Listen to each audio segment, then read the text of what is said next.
Are you looking at getting investment advice this year? How do you know who to ask? How do you know how to choose a property investment advisor? How do you know how to choose a buyer's agent?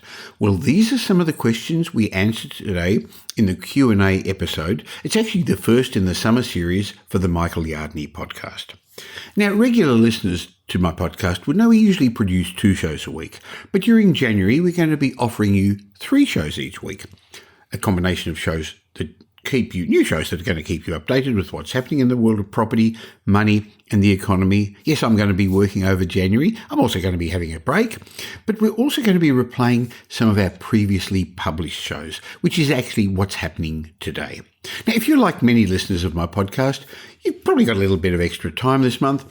And if you're a relatively new subscriber, you probably listened to a few back episodes. So over January, this is an opportunity for you to listen to a few extra fundamental shows. And maybe you're even going to have some time to go back and listen to some other back episodes as well. By the way, thank you to all the new subscribers. I really appreciate that you've given up so much of your valuable time to listen to me. In fact, I'm thrilled how many new subscribers we've had over the last year. We've now reached over 5 million downloads of my podcast, a milestone I'm really proud of. So let's get on with today's show and answer some of our listeners' questions. Welcome to the Michael Yardley podcast, where twice each week you will learn a number of new ideas regarding success, property investment and money in around 30 minutes.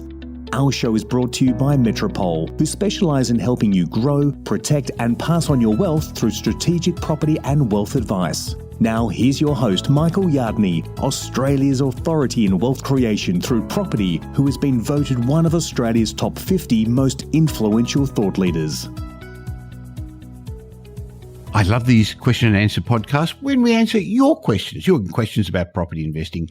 And joining me to answer to your questions today is my business partner, Brett Warren, National Director at Metropole. Now, Brett, who was arguably Brisbane's best buyer's agent, is now using his 2 decades of property investment experience to advise clients how to build their property portfolios. Now, Brett studied economics, but he's not a theorist. He's a successful property investor. And after many years with Metropole, he's still passionate about helping our clients get the best results, as passionate as he ever was. Hi, Brett. Hi, Michael. Thanks for the introduction. How's things with you? Good, thank you. Now, I don't normally give you such a big wrap-up because we speak 2 or 3 times a day anyway, but we've had thousands of new listeners over the summertime, lots of new listeners to this podcast. So some people may be wondering, well, who is this guy and why should I listen to him? And I actually think that's a really important question, because one of the questions we're going to answer in just a moment is, how do you choose a property advisor? So I guess the next question is, how do you choose people who give advice on how to choose a property advisor? It's such an important thing, isn't it, Michael? Because I think everyone's a property expert at the moment, given the last 12 or 18 months. So I think on the surface, everyone looks great, but I think it's below the surface, and perhaps we can dig a bit deeper into that today.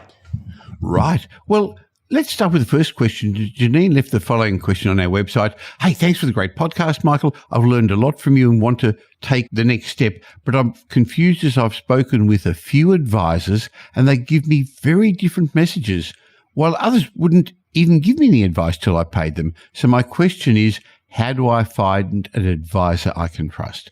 Well, Brett, that's a good question. What would you say? Yeah, it is a good question. I think the first thing to understand is, well done on getting advice and seeking out advice. I think that's really, really important. Most people probably want to get advice and sometimes probably will go ahead and do things themselves. And look, I was sitting with someone just yesterday, Michael, and I asked them, they had a property that hadn't performed. And even in the last 8 years, I think it was, hadn't really grown in value and actually gone backwards. And I spoke to them about, if they'd paid for advice and where they got the advice from. And they said it was free advice. And obviously there'd been commissions and kickbacks and all those types of things. So that kind of led them down the wrong path and the wrong interest. And at the end of the day, there's a lot of information out there and there's so much free advice on the internet. Most people can probably think they can do it themselves. But, statistics and history would suggest that they probably get it wrong, because 50% of those who actually get into property sell up in their first 5 years. And those who stay the course, 90% never get past their first or second property. That's a good point, Brett. So free advice that leads you down the wrong path doesn't really work. The most expensive advice, actually, I guess, is free advice that isn't right. So the problem is then, I guess Janine's question is, how do you judge the quality of advice you receive from a professional? So who could you ask? Let's quickly go through that for you, Janine. You could ask the real estate agent. that you're buying a property from or considering, but they represent the vendor. Of course, there's all those project marketers that represent the developer. Now, many of them are guised marketers, pretend to be property mentors or buyer's agents. Brett, a couple of days ago, somebody in the industry was telling me about a mortgage broker who's now a buyer's agent and done really well last year because he put 100 clients into the same apartment building on the Gold Coast. Now, I'm not sure if that was a good or bad investment. I don't know. But I really can't understand how every one of his clients, the same building suited them. It's interesting, isn't it? I mean, if we put 100 people into a property, Michael, they've all got different needs, different budgets, different risk profiles. So that does seem quite unusual. Yeah.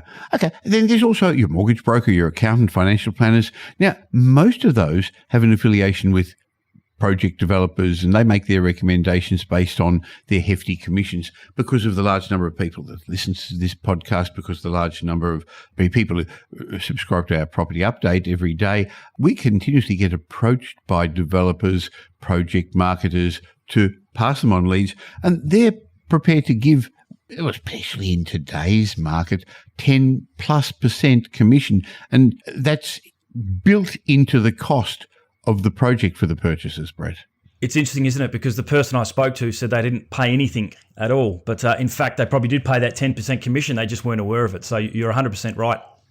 Okay, so what about buyer's agents? Now, Brett, you started off as a client of ours, then well over a decade ago became a buyer's agent working for us. And we have a new manager, our team of buyer's agents around Australia. So they're an important part of the equation. But if you go to the average buyer's agent, they only make money if you use their services to buy a property, and they're usually only going to recommend a property in their own patch, not in other suburbs, not in other states. What if their patch doesn't suit you? So what's the correct advice? Should you buy? Should you sell? In the last couple of years, there's been a whole swag of new buyer's agents who've come onto the market. Now, these are well-meaning and enthusiastic people, but Brett, you and I know that you can actually do a short course. You can get a license with no experience. There's no minimum qualification other than a real estate license, which you can get pretty quickly to be a buyer's agent. Yeah, isn't it? Yeah, look, you could be a builder for 30 years or an accountant or a painter, and all of a sudden you do a course, and now all of a sudden you're a buyer's agent dealing with sometimes millions of dollars, which is quite concerning, particularly if you're investing in people's future, and particularly if you're not that well educated. So what we're saying is, or answering the question is, who do you ask for advice? Is a buyer's agent an important part of your team?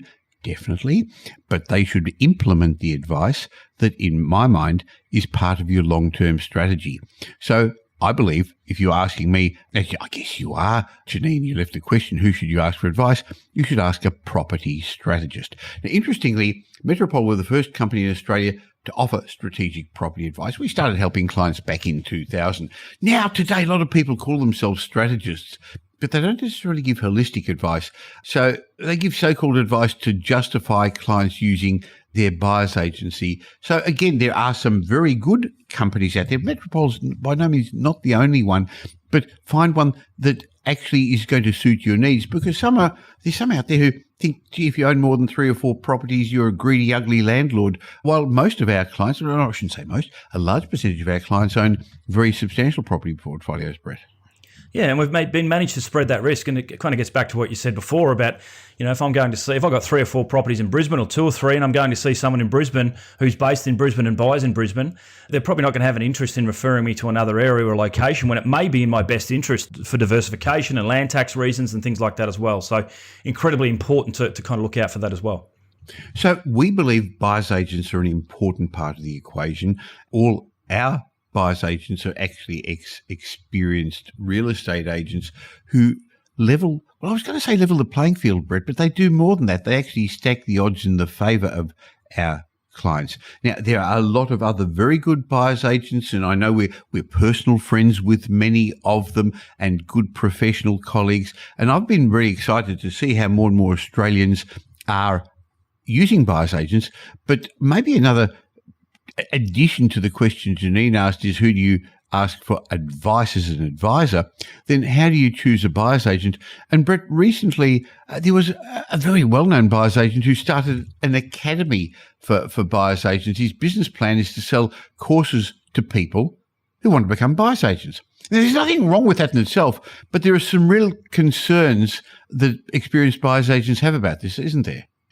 Well, there is. And, obviously, most of the people that have the concerns are the ones that have been doing it for decades and realise the first couple of years you're probably making errors and mistakes and things like that as well. And you haven't got the experience of yourself, Michael, or people who have had decades of experience backing you. And like I said before, if you've been an accountant or a mortgage broker for 20 years and all of a sudden you're a buyer's agent, with no understanding of markets and areas and locations and not having that broader knowledge, there's a high chance that you could become that person's first couple of mistakes, and you obviously don't want to be in that position. Well, this particular course is churning out a group of enthusiastic amateurs. They're keen people, they love property, they're nice people, but they're being misled because it's alluring them with a promise of big incomes, helping other people buy properties for other people. And they don't really need experience, is what the course is telling you. Just enthusiasm. It says you can do it part-time. You can get other people to do the research for you. You can have an offshore VA. You can get the inspections done by local property managers. It teaches them how to market themselves as professionals. It's not a scam, but these are enthusiastic amateurs. And I like what you said. Basically, what they're doing is they're learning from you for the first couple of years. Yeah. I subscribe to Malcolm Gladwell's book about outliers, and I think I wrote an article about this in terms of the 10,000 hour rule, Michael. And a buyer's agent from just starting up, or maybe someone who thinks they like investing in property, to get 10,000 hours could potentially be 5 or 10 years full-time work in the property industry and the property space and investing, and the average person just doesn't have that. So I think that's a really good starting point, experience and understanding working with people who have been there for such a long time. Now, interestingly, we have a team of buyer's agents in 3 states in Australia. And as I explained, they're all experienced estate agents. But I know we are continuously approached by people. In fact, I only sent you a CV a couple of days ago from somebody who was in a totally different industry but loved property. So he did a course, now he's a buyer's agent. And, well, we're not prepared to employ those. So maybe I should ask you, having managed that team for years now, what are the reasons why you should employ a buyer's agent? Yeah, look, if you go back to the first thing you said, Michael, about a lot of free data and a lot of free information being available, 20 years ago, you couldn't get all that information, but now it's so readily available and there's so much information out there. I think what a buyer's agent should be able to do, and most people understand and can read data and analyse data, but I think what the buyer's agent's strength is actually giving the people the right data to analyse. So, helping them understand, our research goes into, investor or a homeowner, but, it takes into consideration macro factors, long-term fundamentals, not just what's happening in the next couple of months or what happened in the last couple of years. So we start with the macro factor, we break it down into the right state, right suburb, and then probably just like where our listeners live, just in your suburb, there's good parts of the suburb, there's okay parts of the suburb. And then finally, it's the property. So 80% of it is the location, and the last 20% of it's the property. So the research is the big part. Getting that side of things is really, really important. The second part of the process is negotiation. And I guess, most people are lucky enough to probably buy a home once every 7 years and maybe an investment property once every couple of years as well. We do that every week. So, the vendor's got an expert on their side that's been, I don't like to use the expression, but trained to kill and trained to go in for blood, Michael. Yeah. They can see people coming a mile away. So the buyer's agents can, the experienced buyer's agents can kind of see through that and cut through that and put your offer forward on the top of the pile or understand conditions. And I guess the new breed of buyer's agents don't really understand that. And the other thing is, as I said before, those experienced agents understand the language that selling agents use. And quite often we probably get told a little bit more than we should, Michael, and that's not uncommon either. And then I guess the last piece of the puzzle is the networks and the contacts, and one, having a team around them of conveyancers and building and pest and market and things like that as well. And then finally, networks is important because the contacts you make, we probably get about 40, some cases more, 40% of properties off market. That's because we know the agents, the areas, we've been buying in those areas for so long. We've got constant contact with the agents. So like you said before, it's not evening out the odds at all. It's actually stacking them in your favour. And we saw that a lot last year, particularly with investors and home buyers who are struggling to get into the market. Now, Janine, you asked a really good question, and Brett and I have got a little bit off topic because you asked who you should ask for advice. But since a lot of people do ask buyer's agents for advice, I guess we are still on topic, Brett. So you explained why we should use a buyer's agent. So if people are thinking about using a buyer's agent, maybe helping Janine and other listeners, if you're going to consider using one, how do you choose one? What sort of questions would you ask? Well, the first thing is don't be afraid to ask a question. Don't be afraid to ask that exact question. What's your background? What's your experience? You know, you want to know if they've been in the industry for 20 years or they've been in the industry for 5 minutes and done a quick course and, you know, can talk a good game and are a slick salesperson. We obviously get there's a lot of fly-by-nighters that are in and out of the industry and agents who fly in and fly out just chasing a quick dollar as well. So I'd want to know their experience, you know, how long they've worked in the industry. I guess one of the most important questions I'd like to know as well, Michael, is particularly if you're an investor, is are you a property investor yourself? Because, you know, hand on heart, and I think the way we sleep at night is we could never buy something or put something into someone's portfolio that we wouldn't put in our own portfolio. And I don't think there's too many people that can say that. So, you know, the other thing is obviously, you know, when you're working with sales agents, they've always got these kind of little undercover, little buyers agents running around as their sidekick, and they pretend to be on your side and they're going to help you out and find a property. And at the end of the day, they're also being paid by the vendor. So you've just got to be careful, and asking those really important questions, I think, will make a difference. Sure. So some people would say, well, what qualifications have they got? And actually, you don't need a qualification other than a license, and you don't even need a license. You can work under somebody else's, and you can get a license in 4 days if you're smart. So we actually haven't said this for years, Brett, but it actually takes longer to learn to be a manicurist or look after people's nails than it does to be an estate agent or a buyer's agent. Yeah, that's very true. Hairdresser the course takes longer. It's pretty sad, isn't it, really? I mean, there's low barriers to entry, and that's why it makes it so difficult. Like you said, you can get your REIQ or REIV, REINSW, and sometimes there's REBA and things like that as well, but they're just bits of paper at the end of the day. They don't really mean anything. So that's why you've got to dig below the surface and ask the right questions. Now, we have for years thought it's important to regulate the property industry, and that's why we were foundation members of PIPA, the Property Investment Professionals of Australia, which its aim initially was, but it's been going for close to 20 years now and really hasn't gotten any closer. The government's not interested in regulating property investment advice. We've had governments of all persuasions, and each state's got different real estate legislation, but there's property advice is not regulated. So it's still good for your buyer's agent to be a member of the REIQ, REIV, REINSW, or the local real estate institute. Are they members of REBA? Real Estate Buyers Association is a national buyers association. It's a little bit of a union of little one-man bands. So we've chosen at Metropole not to be a member of that. Not all industry associations have a very high entry point. You fill out some forms, you pay your fees, and you're in the club, and it actually makes you look a little bit better than you are. So I'd just be a little bit careful about asking which associations, because I'm not sure that they mean as much. But I think your question a moment ago that you started off with was, how long have you been in the industry? That's a really important one. Yeah, how long you've been in the industry now, you're a property investor yourself, because that's critically important. Obviously, someone's got to start somewhere, but I guess having that deep sense of knowledge about the market, about different types of cycles, things that you've failed and tried again, you've got to be continually refining. And as we can see at the moment, Michael, the market's always changing. You know, the industry's always changing. So they are cycles, they do repeat. And if you've just been through not even half a cycle and it's been a really, really good time, you're probably going to get found out when the market changes if you don't change accordingly and recognise that opportunity. Sure. So do they have the skills? Do they have the expertise to deliver what they promise? Now, again, I think all this young breed of new buyers agents, they're good people. They're nice people. They've got some investments. They are enthusiastic. So they're not there to scam you. Sure, it is hard when you start off. I guess you've got to do something to get a commission and make a sale and live and pay your expenses. But do they have the expertise to deliver on what they genuinely want to, the promise? Ask if you can talk to some of their past clients or their present clients. Have a look at Google reviews. There are so many review websites, but I think Google, Brett, is probably the one that I'd be paying some attention to, because you can't scam the Google reviews, can you?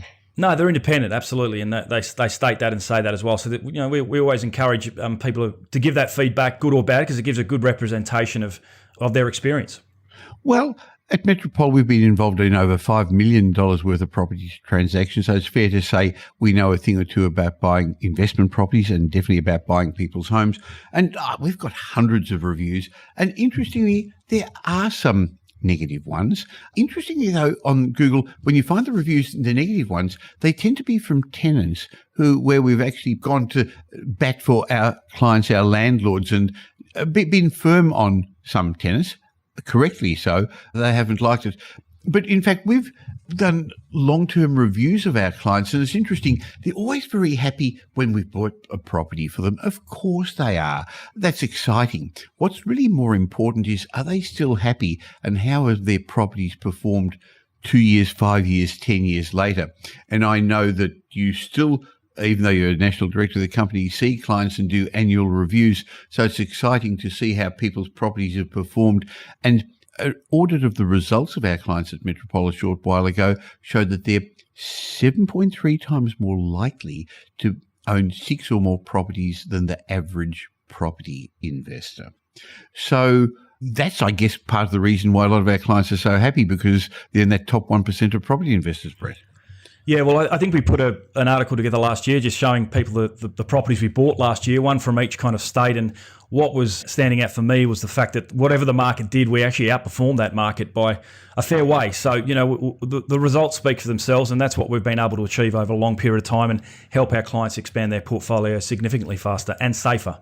Safer is important. And that's actually an interesting point when people say, can you guarantee what capital growth is going to be? No.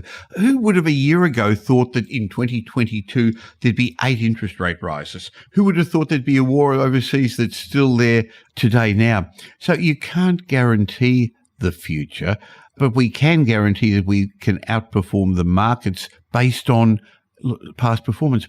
But in fact, Brett, there are probably some things we can predict about the future. When we say we can't guarantee the future, statistics show that if you start now and you go out forward, 5, 10, 15 years, of those people who get in property investment, half of them are going to get out of the game within 5 years. So I can guarantee that even though 2023 is going to be a good year, 2023 is going to be the year that the property market resets. It's going to be the year when eventually inflation is going to be under control. Interest rates are going to peak. There'll be 1 or 2 more rises, and then the market will move on. A new cycle will start.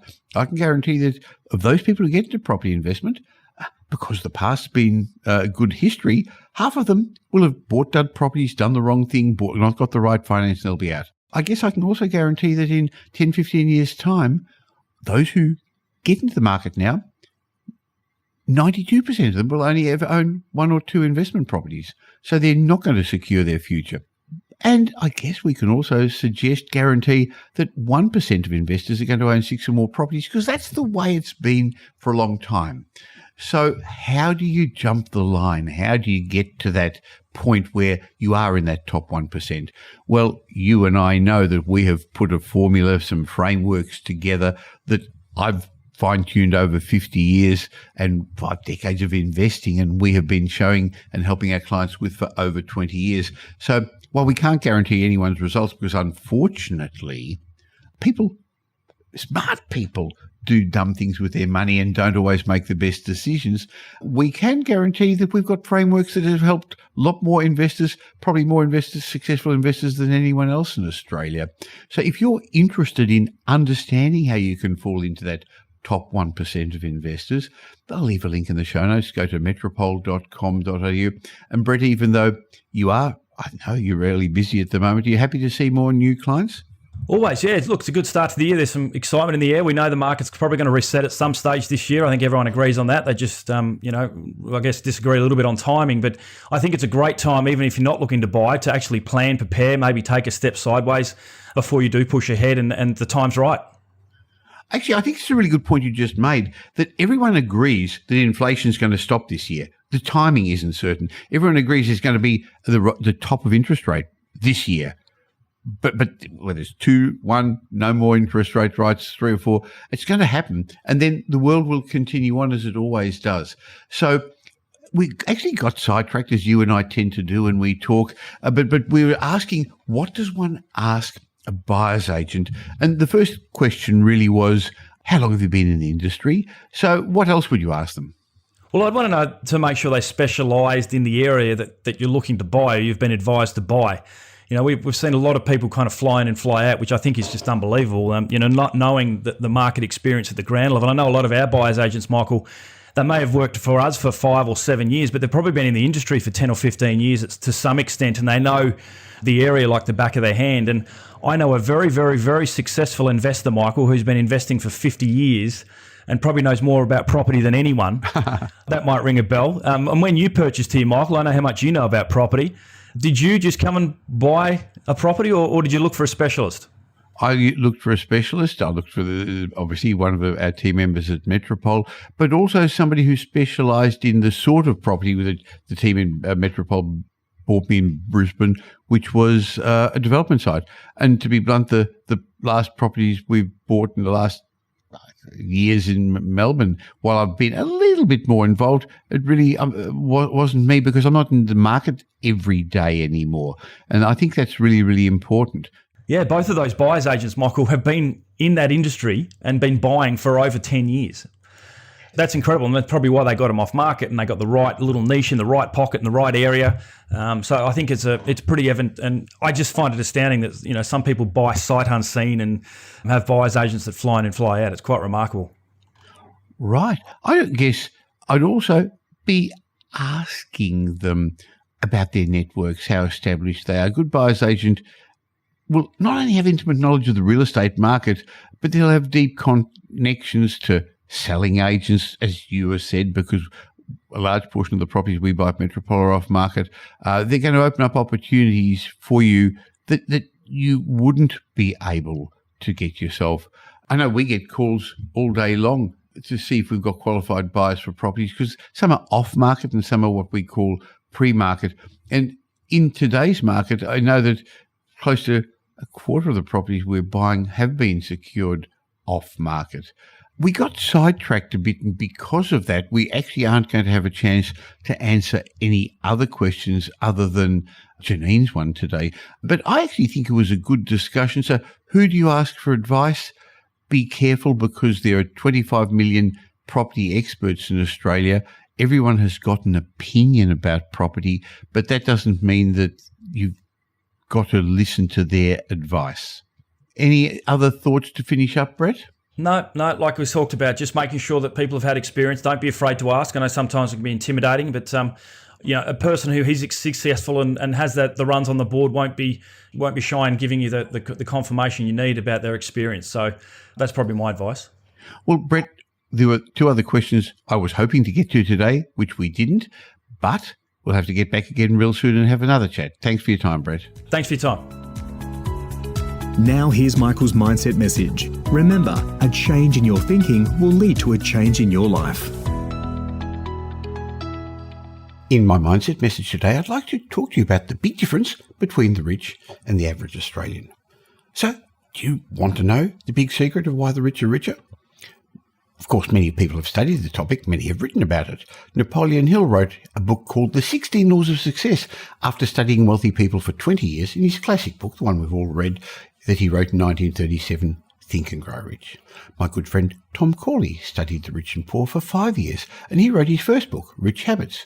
Then together we wrote Rich Habits, Poor Habits, which has become an international bestseller. Hey, there's a new edition of it out now too, so you can find that at richhabitspoorhabits.com and get the updated edition. But we wrote Rich Habits, Poor Habits, which has become an international bestseller and has been translated into 5 languages. Now, just to make things clear, when I talk about the rich and the poor, this is not a judge of people. They're all important and valuable, but it has to do with the level of wealth they've achieved. And in Australia, there aren't really poor people, or very few, but we're talking about the average Australian. But we've actually found that many things separate the rich from, let's please keep calling them the poor. But contrary to what the poor want to believe, it's not only luck, it's not fate. Tom Corley found that the poor prefer to believe the rich have some advantage that they don't have. This type of thinking enables the poor to remain in their situation without taking any responsibility for it. It's always somebody else's fault, the government or the system or my education or my parents. Now, sure, luck plays a part in life, but lucky people do many proactive things to put themselves in the position to take advantage of the luck when it strikes. So here's the big difference. The poor, and in fact the average Australian, focuses on survival and on instant gratification. They don't think beyond the moment. However, the very rich think and plan very far into the future, 5 years, 10 years, 20 years into the future. Just describing it a different way may help you understand what I'm getting at. The poor think about the moment. They think about paycheck to paycheck, or they don't get checks anymore, do they, but pay period to pay period at the end of the week.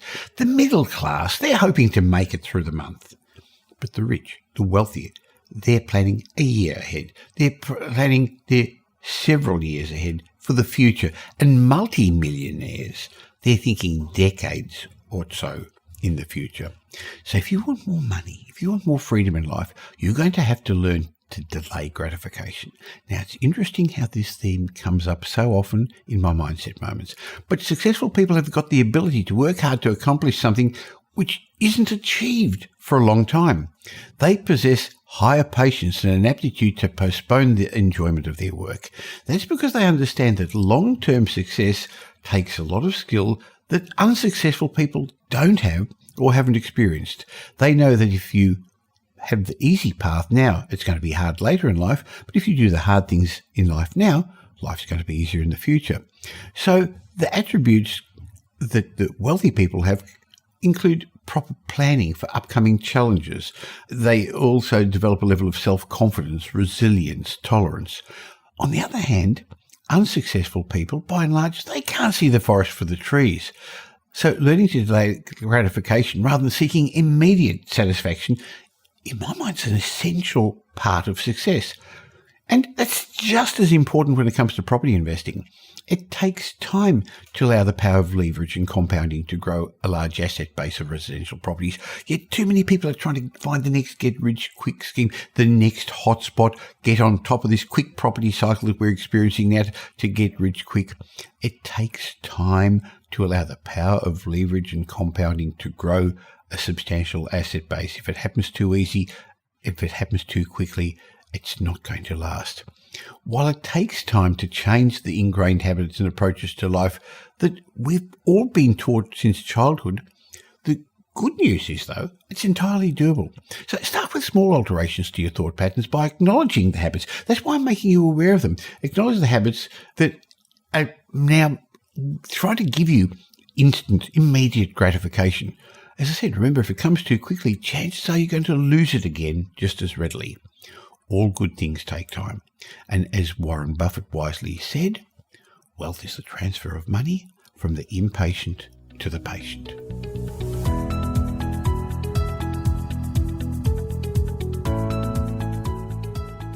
Well, thanks for spending the last little while with me, and I hope you got some benefit from this show. If you did, and you know somebody else who'd also benefit, please tell them about the Michael Yardley podcast. There's a share button on every podcast app. On Apple Podcasts, there's 3 little buttons down the bottom. Press it and share it, or just tell them about the Michael Yardley podcast. I hope you're going to be doing them a favour, and you'll definitely be doing me a favour and helping me in my quest to make as many people as possible financially literate. Now, there's ways of catching up with me between these shows. Just look for Michael Yardley on social media, or why not join my private Facebook group? Go to Facebook and look for the Property Update Facebook group. And I have a way of saying thank you to you for subscribing to this podcast. Go to podcastbonus.com.au. There'll be a link in the show notes, podcastbonus.com.au, where you can get a bunch of ebooks and reports. My way of saying thank you. And when you've got time, why not listen to some of the old podcasts? There's individual lessons in each of those that I think would be helpful for you. I'll be back again real soon. In the meantime, have a great week. Make it a great week. Thanks for listening to this episode of the Michael Yardley podcast, which was brought to you by Metropole, who help their clients grow, protect, and pass on their wealth through strategic property and wealth advice.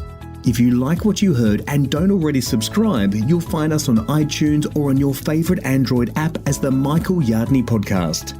Watch out for our next show, which comes to you twice a week, and you'll learn some new ideas about property investment, success and money in around 30 minutes. To get more of Michael's thoughts, go across to www.propertyupdate.com.au and sign up for his daily morning briefing, and you'll hear from not only Michael but a group of leading property success and money experts. And just a reminder that the information you heard in this show today is general educational advice and not specific investment advice, as we don't know your personal circumstances. If you're looking for specific advice, why not ask the team at Metropole to help you?